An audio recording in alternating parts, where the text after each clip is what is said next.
સેક્સના doctor મને નીચે problem છે. જો કે છુદા નીચે પ્રોબ્લેમ વાળા જ આવે છે. તું ખોલીને બતાવે, ખોલીને બતાવીશ તો તમને હસવું આવશે.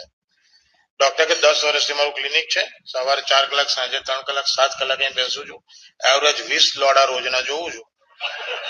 10 વર્ષમાં હજી મને કોઈ દિવસ હસવું આવ્યું નથી. અત્યાર સુધી ભલે તમને ના આવ્યું હોય પણ આપણા કેસમાં આવશે.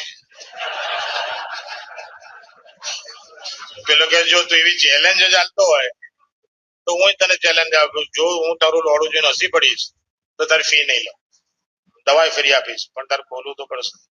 તો પેલા તો પાટલું ખોલ્યું ને તો નીચેનું લોડું અગરબત્તી લબડતી ને એટલું પતલું, અગરબત્તી લબડતી એવું લાગે. તો ડોક્ટર હસી પડે, જોતા જતા હસાઈ દીધો કે ચાલ આ તો જોઈ લીધું. હવે તને પ્રોબ્લેમ શું છે એ કે. તો પેલો કે અઠવાડિયાથી છે ને ડોક્ટર નીચે સોજો ચડી ગયો ને એવું લાગે. સોજો ચડીને અગરબત્તી જેવું થયેલું. તો ઓરિજિનલ દાગીનો શું હશે? હળી. એક પણ સેક્સના ડોક્ટર